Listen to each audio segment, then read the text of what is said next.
మనందరికీ తండ్రియు, మన రక్షకుడును, మన ప్రియ ప్రభువుకు శ్రీ యేసుక్రీస్తు శుభనామమున మీ అందరికీ కూడా ఉదయకాలము ప్రత్యేకమైన వందనాలు తెలియజేసుకుంటున్నానండి. ఎన్నోసార్లు మరి వాద్యము గురించి మరి అంటే వింటూ ఉంటాం. అంటే ఏంటి వాద్యం అంటే ఏంటి అని అనుకుంటున్నారా? అంటే ఏంటంటే మనము ఎలా మనం ఫీల్ అవుతూ ఉంటాం అంటే ఈ పరిస్థితులను బట్టి ఈ జీవితములో ఎదుర్కొనే సమస్యలను బట్టి కానీ మరి అట్లాగనే మరి ఎన్నోసార్లు ఈ అంతు చిక్కని ప్రశ్నలు అనేటివి మానవులకు అవి మరి సహజం అనమాట. ఎందుకంటే దేవాతి దేవుడు ఆయన యొక్క సమస్తమైన జ్ఞానమును నరుల యొక్క మన యందు శ్రమానుభవములో ఉంచారంట. అది యోబు గ్రంథము 5లో చూస్తూ ఉంటే అంటే నరుల జీవితము ఈ శ్రమానుభవంలో ఉందంట. అయితే మనము మరి శ్రమను అనుభవించేటప్పుడల్లా మనం అనుకుంటూ ఉంటాం, దేవుడు ఎందుకు నాకు ఈ శ్రమనిచ్చాడు, ఎందువలన ఈ శ్రమ వచ్చింది, ఎలా ఈ శ్రమ నన్ను వదులుతుంది అని చెప్పేసేసి మరి ఎప్పుడు కూడా మనం ఏంటంటే ఈ వాద్యం అనమాట. మనలో ఒక ప్రశ్న ఎప్పుడు కూడా అది మనతో ఒకటి వాద్యం ఆడుతూ ఉంటుంది. ఎంతమంది గమనించారండి చెప్పండి? ఎప్పుడైనా కూడా ఇప్పుడు ఎవరైనా నాకు కూడా ఒక్కొక్కసారి వాళ్ళు ప్రశ్న వేస్తూ ఉంటారు, మేడం లేకపోతే సిస్టర్, మరి ఇదిగో ఇలా మా ఇంట్లో ఇదిగో భర్త తాగుబోతు, లేకపోతే బాబు ఇట్లా, లేకపోతే మరి మా పిల్లలు ఇట్లా, మరి నేనేమో ఇలా కష్టపడుతున్నాను, నాకెందుకు ఈ శ్రమ, ఎందుకు నాకు ఇంత శ్రమ అని చెప్పేసి దుఃఖపడుతూ ఉంటారు. అట్లాగనే నేనెందుకని ఇంత శ్రమ పడుతున్నానని కొంతమంది అడుగుతూ ఉంటారు.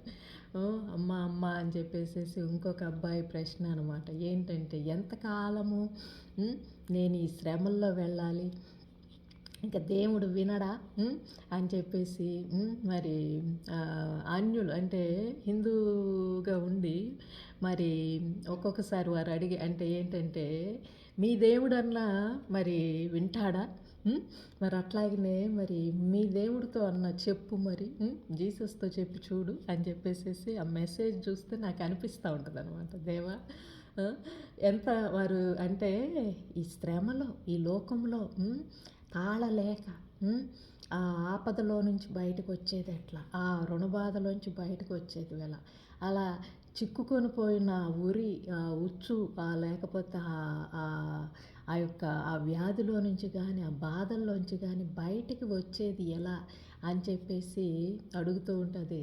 అందరికీ అంతు చిక్కందే నాన్న, అందరికీ అంతు చిక్కందే. ఎందుకంటే దేవుడు ప్రతి దానిలో కూడా ఒక మర్మమును ఆయన ఉంచినప్పుడు మర్మమును ఇప్పుడు మనము ఒక చిక్కు కథ వేస్తున్నామనుకోండి, అందులో మర్మం అనేది మనకు తెలుస్తుంది. మనం ఇతరులను అడిగినప్పుడు ముందు మనకు తెలిసి మనం అడిగినప్పుడు వాళ్ళు ఏంటంటే ఆలోచించుకుంటూ ఉంటారు. మనం అడిగిన చిక్కుముడిని ఎలా విప్పాలి అని చెప్పేసేసి ఆ విప్పాలి అని అనుకుంటున్నప్పుడు వారికి తెలిసిన జ్ఞానమును బట్టి వారికి ఎరిగిన దాన్ని బట్టి వారు చెబుతారు. కానీ ఈ చిక్కుముడి అనేది అసలు ఎవరైతే వేశారో ఆ వ్యక్తికి తెలుసు అనమాట. ఆ ముడి అనేది ఎక్కడ, ఆ మర్మం ఎక్కడ తను దాచిపెట్టాడని. అవును, మరి అట్లాగనే ఇప్పుడు దేవుడిది ఆయన శ్రమానుభవము అనేది మరి దేవుడు మనందరికీ నరులకందరికీ చూడండి, నరులు శ్రమానుభవమునకే పుట్టుచున్నారు అని దేవుడు అన్నప్పుడు ఒక శ్రమను అందరికీ ఇవ్వరు. ఎందుకంటే ఆయన ప్రతి ఒక్కరికి కూడా శ్రమ అనేది మరల కూడా తన జ్ఞానములో యూనిక్ అనమాట. అంటే ఏంటంటే డిఫరెంట్. నాకున్న శ్రమ నీకుండదు, నీకున్న శ్రమ ఇంకోరికి ఉండదు, ఇంకోరికున్న శ్రమ ఇంకోరికి ఉండదు.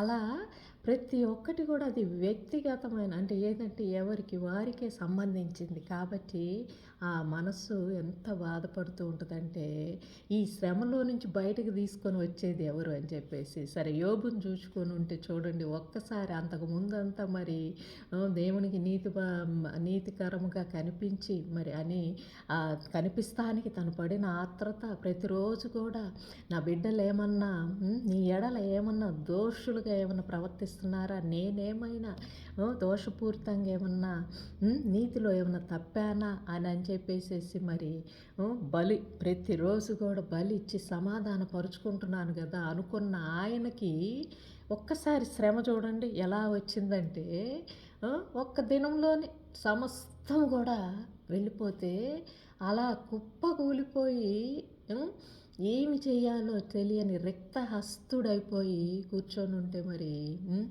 భార్య చూడండి, ఎందుకు ఇంకా నీ బ్రతుకు, ఇప్పుడు దాకా ప్రతిరోజు కూడా నా దేవుడు నా దేవుడు నా దేవుడు నా దేవుడు అన్నావు, ఆ దేవుడు చేసింది ఏంటి, చూస్తున్నావు కదా పిల్లల్ని తీసుకునే సమస్తం పోయా, నువ్వు కూడా దేవుడిని దూషించి చావరాదా అని నిందించడానికి తను అన్నా కూడా దేవుడు సర్వశక్తిమంతుడు ఇస్తేనేమో సంతోషిస్తామా, తీసుకుంటేనేమో సంతోషించమా అన్న ఆయన యొక్క శక్తిని చూడండి. అంటే ఆ శ్రమలో కూడా ఆయన దేవుణ్ణి అలా నమ్ముకున్నాడు అనమాట. అలాగనే మరి స్నేహితులు వచ్చారు, ముగ్గురు స్నేహితులు వచ్చి ఎంతో ప్రాణ స్నేహితులు అంట. వారు వచ్చి అసలు ఈయన స్థితిని చూసి దూరం నుంచే మరి తల మీద ధూళి పోసుకుంటూ ఏడ్చుకుంటూ అసలు చెప్పలేని బాధ, ఈ స్నేహితుడిని ఏ విధంగా ఓదార్చాలి అని చెప్పేసి వచ్చి కూర్చొని మూడు దిక్కులు కూర్చొని ఈ నాలుగో దిక్కునేమో ఇటు యోబు కూర్చొని ఉంటే ఆ ముగ్గురు మూడు దిక్కుల వైపు కూర్చొని మరి ఎంతసేపటికి కూడా వారికి అంతు చిక్కట్లేదంట. అంటే ఏంటంటే ఈ యోబులో ఏంటి ఇంకా కూడా ఈ నిలబడిన తత్వం ఏంటి, ఈ శ్రమలో కూడా ఏమని అనుకుంటున్నాడో తెలుసుకుందామని యోబు గ్రంథం అంతా కూడా ఎంత చక్కగా వ్యాజ్యం అన్నమాట. ఒక స్నేహితుడు వచ్చి ఇదిగో ఇదిగో పొరపాటు ఏమైనా చేసావా, ఇదిగో నువ్వు ఇలా అని ఏమన్నా అనుకుంటున్నావా, నువ్వు ఇలానా అని అంటూ ఉంటే యోబు దానికి సమాధానం చెప్పటం, ఇంకొక అతను వచ్చి తనకు తెలిసిన అనుభవంలో తను మరి ఏదో చెబుతూ ఉండంగా ఈ బాధలో నివారణ ఇవ్వటానికి ఏదో ఒకటి యోబును ప్రశ్నించుతూ అట్లాగనే తనకున్న జ్ఞానంతో చెబుతూ ఉంటే కూడా దానికి కూడా తను మరి అంటే ఏమంటారండి, నెమ్మది నొందక మరి ఆ వాద్యం ఇంకొక స్నేహితుడు వచ్చి ఇలా ఈ మూడు దిక్కులు అంటే ఈ ముగ్గురు నుంచి వచ్చిన ఏ సమాధానం కూడా ఆయన్ని ఊరడించలేకపోయింది. మరి ఈ ముగ్గురు వచ్చినప్పుడు ఈయన యందు ఇంకా వాద్యానికి ఇంకా కూడా ఆజ్యం పోసినట్లు అయిపోయింది. ఎందుకంటే నన్ను ఎందుకు ఇట్లా బాధిస్తున్నారు మీరు, నేను నా బాధలో నేనున్నాను, ఇదిగో నా దేవుడితోటి నేను మరి ఏంటి అనేది నేను అడుగుటానికి మీరు మధ్యలో మరలా మీరు వచ్చి ఇంకా కూడా ఆజ్యం పోస్తున్నట్లుగా ఉంది అని అన్నట్టుగా మనకి అంటే అధ్యాయాలు చదువుతున్నప్పుడు మరి అనిపిస్తూ ఉంటుంది. ఏంటయ్యా సర్వశక్తిమంతుడు మరి ప్రతి ఒక్కరికి కూడా ఇచ్చిన ఈ శ్రమలో ఒకరిని ఒకరు ఆదరణ ఇచ్చుకోవటానికి కూడా మనం నరులు ఎంతవారం అండి.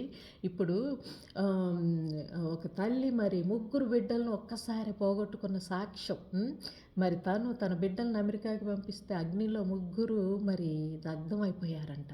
అంటే ఒక్కరోజులో ప్రతిరోజు పలకరిస్తున్న ఆ ముగ్గురు బిడ్డలు ఒక్కసారి ఎవరో ఫోన్ చేసి మీ ముగ్గురు బిడ్డలు ఇలా ఫైర్ యాక్సిడెంట్లో చిక్కుకుపోయారంటే అక్కడ నుంచి విమానంలో అమెరికాకి వచ్చే వరకు కూడా దేవుడితోటి వాద్యం అంటే అడుగుతూ ఉందంట. ఏమనంటే దేవా నువ్వు చెయ్యవు, నువ్వు ఉంచుతావు దేవా, అందరూ అది చెబుతున్నా కూడా నాకు ఒక నమ్మకం ఉందయ్యా, నువ్వు ఉంచుతావు అంటే కూడా మరి ఆమె వచ్చి మరి ఆ తర్వాతకి తెలిసింది ఏంటంటే ముగ్గురు కూడా దగ్ధం అయిపోయారని చెప్పేసి వారి యొక్క పేటికలు తెచ్చుకోవటానికి అంటే శవములను అంటే ఆ దేహాలను తెచ్చుకోవటానికి వచ్చానా నేనని చెప్పి తను కుప్పకూలిపోయిందంట. మరి ఆ సమయంలో మరి అసలు ఎలా నిలబడగలిగింది ఆ తల్లి అనేది చూసుకుంటే ఎంత శ్రమ, ఆ అనుభవములో ఎలా నిలబడిందబ్బా అనేది ఆ సాక్ష్యంలో ఎలా నిలబడి మరలా సాక్ష్యం ఇస్తుంది ఆ తల్లి. అనేది చూసుకుంటే మరి నిలబడి ఆ బిడ్డల్ని మరి తీసుకొని వచ్చినప్పుడు ఆ ఊరు కదిలొచ్చింది. అట్లాగనే జిల్లాలు కదిలొచ్చినాయి. అట్లాగనే మరి మేము ఒక పెళ్ళిలాగా చేసాము ముగ్గురిని అని చెప్పేసేసి ఇస్తే ఏమి తీసుకుంటే ఏమి దేవుడే కదా అని చెప్పేసేసి ఎంత చక్కగా దేవుణ్ణి గనపరిచిందండి. అది దేవుడు ఆ శ్రమ ఆమె జీవితంలో ఉంచి దాన్ని ఒక అనుభవంగా ఉంచి దాన్ని సాక్ష్యంగా ఉంచి దేవుడు రిక్తురాలిని చేశాను ఒక్క రోజులో ఒక క్షణంలో అని అనుకున్నా కూడా నిలబడి దేవుణ్ణి స్తుతిస్తూ ఉంటే ఎంత ఎంతటి ఎంతటి శక్తి అక్కడ ఉద్భవించి ఉంటుందండి. అది దేవుని శక్తి కాక ఇంకెవరైనా మనుషులు అయితే అలా ఉండగలమా? మనుషులు ఆ పిల్లల్ని చూస్తూ ఉంటే ఎంత అపరంచులులాగున్నారంటే ఏంటంటే దేంట్లో పెట్టి పెంచారు అన్నంత చక్కటి బిడ్డలు, చక్కటి మాటలు చక్కగా ఉన్న ఆ బిడ్డలు కూలిపోతే అంటే క్షణంలో దగ్ధమై అంటే మాయమైపోయారన్నమాట. దేవుణ్ణి ఒక్క ప్రశ్న కూడా మరి అడగకుండా మరల కూడా వారిని మట్టికి సమర్పించుకుంది. అలాగా ఎంతటి ఈ శ్రమానుభవమును కూడా మరి హృదయము ఒక్కొక్కసారి వాద్యం ఆడటం ఈ లోకముతోటి ఎవరన్నా వచ్చి ఏందమ్మా ఇంకా కూడా నమ్మావా దేవుణ్ణి అంటే కూడా అవును నమ్ముతున్నాను అన్న దాంట్లో ఆమె ప్రదర్శించిన ఆ తల్లిదండ్రులు ప్రదర్శించిన ఆ ధైర్యము ఆ స్థైర్యము మరి మనందరికీ కూడా కలుగునుగాక. అట్లాగనే మరి యోబు శ్రమ ఇంకా కొంతమందిలో అంటే దేవుడు ఏర్పరచుకున్న వారిలో ఈ యోబు పుస్తకం చదువుతూ ఉన్నప్పుడు ఆ శ్రమ కొంతమందికి ఉదాహరణ అంటే ఉందన్నమాట. ఒక్కసారి అంతా కూడా మాయం అయిపోయినా కూడా నిలబడి దేవుని స్తుతించేవారు. ఎంతటి శ్రమానుభవంలో కొంతమంది వెళుతూ ఉన్నారండి. తలలు తెగవేసిన మరి మానభంగములు అంటే అది ఎంతటి ఘోరమైన పరిస్థితి. అందులో కూడా మరి కఠినమైన పరిస్థితులు మరి ఎంత మరి ఎవరినో మరి ఈ మధ్య తీహార్ జైలుకి తీసుకొని వెళ్ళారు. లంచము అని కానీ మరి ఆ కుంభకోణం అని కానీ ఏదో వింటూ ఉంటే కూడా చేయితోటి ఏం పర్వాలేదు అని చెప్పేసేసి అనుకుంటూ మరి చూపిస్తూ ఉంటే ఎంతటి ధైర్యం అబ్బా అని మనము ఆ ప్రతి ఒక్కరి ఆ శ్రమానుభవంలో మనం ఏం చేస్తామంటే నేనుంటే అని మరి మీరు ఎప్పుడైనా ప్రశ్నించుకుంటారా? ఎందుకంటే ఈ శ్రమ అనేది ఎటు నుంచి వస్తుంది మనకు తెలియదు. కాబట్టి మనము లోకంలో ఒక్కొక్కరు ఎలా వాద్యం ఆడుతున్నారు దాంతో అనేది చూసుకుంటే ఇప్పుడు లాయర్లు ఉంటారండి కోర్టులో మన కోసం వాద్యం ఆడటానికి మనం పెట్టుకుంటాం. అంటే ఏంటంటే ఒక నింద లేకపోతే ఒక దోపిడి లేకపోతే ఒక రుణం ఉంది లేకపోతే ఇంకొక పరిస్థితి ఉంది ఇంకొకటి ఉంది వాటిల్లో మనము వాద్యం ఆడలేకపోయినప్పుడు ఒకరిని మనం పెట్టుకుంటాం అన్నమాట కోర్టులో. అంటే ఆ లాయరు అనే అతను మన తరపున వాదిస్తానికనమాట. ఆ న్యాయవాది దగ్గర నుంచొని మరి మన వైపు అన్నీ కూడా అంటే ఆ దోషము అనేది లేదని అట్లా అయినా అది ఎందుకు ఆ నిందొచ్చిందని లేకపోతే దానిలోంచి మనల్ని బయటకు తీసుకురావటానికి చేసే ప్రయత్నం దానికి మనం కొంచెం చెల్లించుకోవాలి. ఉచితంగా చేసే అడ్వకేట్స్ కూడా ఉన్నారు గవర్నమెంట్ తరపున, వాళ్ళు కూడా వాద్యం ఆడుతారు. కానీ మనం అనుకుంటూ ఉంటాము బాగా ఇంకేదన్నా ఎక్కువగా ఇచ్చి మంచి వాద్యం ఆడే లాయర్ని పెట్టుకుంటే కనుక మన వైపున న్యాయం జరుగుద్ది అనుకుంటూ ఉంటాం. అవునా? కానీ అవన్నీ కూడా ఒట్టివేనండి. ఎందుకంటే సర్వశక్తిమంతుడు మన వాద్యం ఎప్పుడు కూడా ఆయనకు అప్పచెప్పుకుంటే చిట్ట చివరికి చూడండి యోబు జీవితంలో ఆ సమయంలో అందరూ వచ్చి ఎన్నో రకములుగా యోబుతోటి వాద్యం ఆడి ఎన్ని రకములైన మరి ఆ స్థితిలో ఎన్నో ఆదరణ దయచేయాలని లేకపోతే ఆ పరిస్థితుల్లో నచ్చజెప్పాలని ఆ పరిస్థితుల్లో బయటికి తీసుకురావాలని లేకపోతే ఎంత చేసినా కూడా చివరికి మరి పరలోకపు తండ్రి అంటే ఆయన ఆ అధ్యాయం చివరిలో చూడండి ఎట్లా ఉంటుందంటే మీరందరూ చేశారు ఏం చేశారు ఇంకా అతన్ని ఇంకా కూడా మీరు నలగొట్టారు తప్ప ఆయనకేమి కూడా మీ వాద్యాలతోటి ఏమీ జరగలేదు అని చెప్పేసి నా యోబు నా నా నా నేనేర్పరచుకున్న నా యోబు అంటే నా ఆ శ్రమలో ఆ చిక్కుముడిలో అందులో నేనే విధంగా అతన్ని నమ్మాను, ఆ వాద్యం నాకే అప్పగించాడు. అంటే ఇంక ఎవరి వలన కూడా న్యాయం జరగదు అనేది మరి అతను నిలబడి అలా ఓర్చుకున్నాడు. కాబట్టి నేను వచ్చి ఆ శ్రమలో నుంచి ఆ బాధల్లోంచి అతనికి తప్పిస్తానని చెప్పి పోగొట్టుకున్నదంతా కూడా ఇచ్చి అందరి నోర్లు మూపించారు. అవునా? అట్లాగనే మనం కూడా ఎన్నిసార్లు అండి ఈ లోకంలో ఎవరు న్యాయం చేసేది, ఎవరు నాకు ఇప్పుడు ఒక శ్రమ వస్తే చూడండి, నేను కూడా అంటే చిన్నప్పటి నుంచి చెప్తున్నాను, శ్రమ రాగానే ఇంకోళ్ళకి చెప్పుకోవాలనుకుంటాం. అంటే ఏంటంటే వారి దగ్గర నుంచి మనకు ఏదన్నా న్యాయం అంటే మనం పడే ఆ ప్రశ్నల్లో అంటే ఆ శ్రమలో మనకు ఉదయించే ప్రశ్నల్లో ఎందుకు ఇలా జరిగిందనే దాంట్లో వాళ్ళు ఏమన్నా ఇస్తే దాంట్లో మనం ఏమన్నా ఆదరణ పొందుతామా, మనల్ని ఒక్కొక్కరైనా అలా సపోర్ట్ మన వైపు నుంచొని ఉంటారా లేదా అనే దానికోసం మనం ఎప్పుడు కూడా మానవులము ప్రయత్నిస్తూ ఉంటాం అనమాట. కాబట్టి ఆ ప్రయత్నంలో మరి ఎన్నోసార్లు మనకి అందులో సరైనగా ఎవ్వరు నిలబడలేదు.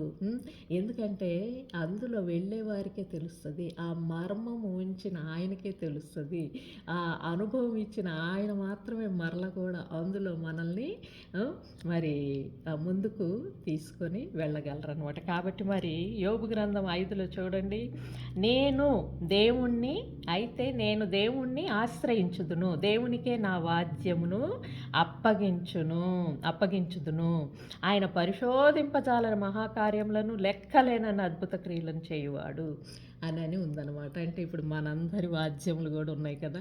నేను కూడా ఎవరన్నా ఇలా ప్రశ్న నాకు వేస్తూ ఉన్నప్పుడు నేనేమంటానంటే ఇదే అంటే ఆ ప్రశ్నలోనే నేను కూడా ఉన్నాను. నా వాద్యము ఇన్ని సంవత్సరాల నుంచి ఒక వాద్యం ఎన్నో వాద్యముల్లో నేను కూడా అందులో ఈ శ్రమ అంతటిని కూడా ఎందుకు ఉంచావయ్యా అనే దాంట్లో అలా నిరత్తురాలుగా నిలబడి ఉన్నాను.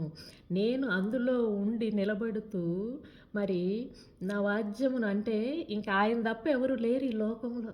ఎన్నో దేవతలను అడిగాను, ఎన్నో దేవుళ్ళని అడిగాను, ఆ కొబ్బరికాయలు కొట్టాను, ఇంకేదో చేశాను, అక్కడికి వెళ్ళాను, ఇన్ని ఉపవాసాలని లేకపోతే ఎన్ని మంత్రాలు చదివితే పోతుందా, లేకపోతే ఇంకేదన్నా వారు చెప్పిన వీరు చెప్పిన అన్నిటిల్లో నుంచి ఎలా ఆ వాద్యములో నేను నిలవాలి అని ఆ శ్రమలో నిలవాలి అని మరి నేను ప్రయత్నించిన దాన్ని మరి ఇప్పుడు ఒక వాద్యమును సరైన రీతిలో మనకు తీర్చగలిగిన వాడు, మన జీవితపు శ్రమలో నుంచి మనల్ని ఆయన పెట్టిన ఆ శ్రమలో ఆ అనుభవము, ఆ శ్రమ ఎందుకు ఆయన పెట్టారు అనేది ఆయన మాత్రమే విప్పగలరు అనేది కొంచెం అంటే అర్థమైన దాన్ని ప్రభువుని తెలుసుకున్న తర్వాత ఇతరులను ఆయన దగ్గరికే నేను నడిపిస్తా. ఎట్లా అంటే నువ్వు కూడా నేనున్న ఒకప్పుడు పరిస్థితే, నువ్వు కూడా ఒకప్పుడు నువ్వు కూడా అందులోనే. కాబట్టి సర్వశక్తుని మీదనే మనము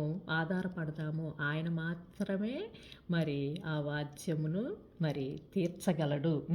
ఎందుకంటే ఆయన మాత్రమే దానిలో నుంచి మనల్ని బయటకు తీసుకురాగలిగిన వాడు. ఎందుకు మనకు అది ఇచ్చారు అనేది ఆయనకు తెలుసు. కాబట్టి ఆయన మాత్రమే దానిని విప్పగలిగిన వాడండి. కాబట్టి మరి దేవుని నామానికి మహిమ కలుగునుగాక. మరి ఏ శ్రమ మీలో ఉందో మరి నేనైతే మరి ఆ శ్రమ అనే దాంట్లోంచి నేను వెళ్ళి ఉండకపోవచ్చు, కానీ మరి ఆ శ్రమలో మరి ఎవరిని ఆశ్రయిస్తున్నారో, దేనిని ఆశ్రయిస్తున్నారో కానీ వాటి వలన దేని వలన కూడా ఫలితం కాదు. కానీ అలాగా అంటే ఎటో కటు ఏదో ఒక నిర్ణయము, ఏదో ఒక బలహీనత, మరి మరణముగా కొంతమందిని చూస్తూ ఉంటాము. వారు శ్రమ వచ్చినప్పుడు ఊరేసుకోవటము, చనిపోవటము, ఇంకొకటో దాన్ని చూసి మనం అనుకుంటూ ఉంటాం, మనం ఆపాదించుకుంటూ ఉంటాం, చనిపోతే బాగుండు అనుకుంటుంటాం, లేకపోతే మరి ఇంకేదో అనుకుంటూ ఉంటాం, పారిపోదాం అనుకుంటూ ఉంటాం, ఇంకేదన్నా గందరగోళం. కానీ అలా కాకుండా నిలబడి మరి దేవుని మీద ఆధారపడదాం. ఎందుకంటే ఆయన మాత్రమే మన వైపు మరి వాద్యం సరిగా ఆడగలరండి. ఎందుకంటే ఈ లోకములో శ్రమలన్నీ కూడా మన అనుభవం కోసము, అంటే దేవుని యందున్న ఆయన శక్తిని తెలుసుకోవటానికి మనకిచ్చిన అనుభవం కాబట్టి వాద్యమును మరి ఆయనకు అప్పగించుదామండి. ధైర్యంగా ఉండండి, మరి బలహీనలు కాకండి. మరి మన తరపున పోరాడే వాద్యం ఆడే న్యాయాధిపతి మనకున్నారు కాబట్టి ఆయన మీదే, ఆయన సర్వశక్తిమంతుడు కాబట్టి ఆయన తన నీతిని బట్టి ఎప్పుడు కూడా ఆయన అన్యాయం చెయ్యరు కాబట్టి శ్రమనిచ్చినా కూడా మరలా అందులో నుంచి బయటకు తీసుకొని వచ్చి మనందరినీ కూడా దీవించి ఆశీర్వదించగలిగే శక్తి కలిగిన తండ్రిని మరి నమ్ముకొనొచ్చు. ఈ వాక్యమును దేవుడు దీవించాలి అని కోరుకోవచ్చు. ప్రతి ఒక్కరు అంటే ఆ శ్రమలో ఎవరన్నా వెళుతూ మరి ఎట్లా అని అనుకుంటున్నారేమో అందులో మరి నేను కూడా ఉన్నానండి అని గుర్తు చేసుకోండి. నిలబడదామా? మరి వాద్యమును ఆయన మరి తీర్చే వరకు కూడా ఓపికతోటి పట్టుదలతోటి మరి నిలబడి ఉందాము. సర్వశక్తిమంతుడు తప్పక మన ప్రతి ఒక్కరి వాద్యమును ఆయన అద్భుత కార్యములుగా మార్చునుగాక. Amen, amen, amen. మరి మరలా ఇచ్చే కృపా సమయంలో మీ ముందుకు వస్తానని అంతవరకు ప్రేమతో సెలవు తీసుకొంచు మీ రచిత.